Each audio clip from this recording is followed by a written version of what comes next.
Vice President Kamala Harris, who called and congratulated President-elect Donald Trump on his victory in the 2024 presidential election, is scheduled to deliver a speech Wednesday afternoon from Howard University in Washington, D.C.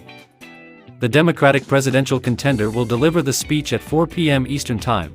According to White, Harris was scheduled to speak at her election night reception on Tuesday night at the historically black college where she attended as an undergraduate. However, as election returns came in early Wednesday morning, it was evident that Trump would eventually win a second term in the White House. Prior to Election Day, polls showed Harris and Trump running neck and neck.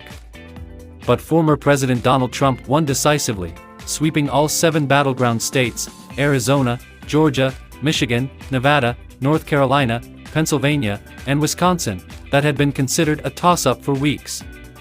Harris became the Democratic presidential contender when President Joe Biden stepped out of the race in July, citing a poor performance against former President Donald Trump in a presidential debate on June 27. She trailed Trump in every battleground state, characterizing him as an existential threat to the country's founding traditions. And Trump appeared to be on track to win the popular vote for the first time in his 3 presidential elections, despite 2 impeachments, criminal convictions, and an attempt to overturn his prior election loss. Harris's office announced that she planned to offer a concession address on Wednesday at 3 p.m. Central Standard Time. She will speak at Howard University, her alma school in Washington, where her fans watched the results Tuesday night before being sent home after midnight as Trump surged ahead in battleground states. Biden intends to discuss the election results on Thursday. The White House stated that he spoke with Harris and Trump on Wednesday and invited the president-elect to meet with him shortly. David Plouffe, a senior Harris advisor, stated the campaign personnel left it all on the field for their country.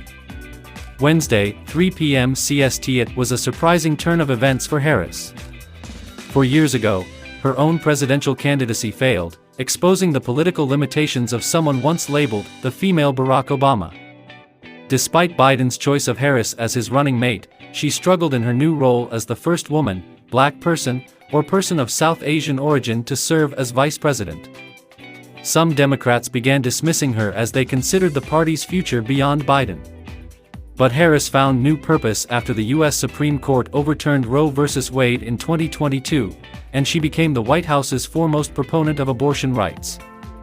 Harris also made a concentrated effort to network with local lawmakers, business leaders, and cultural icons, establishing relationships that could benefit her in the future.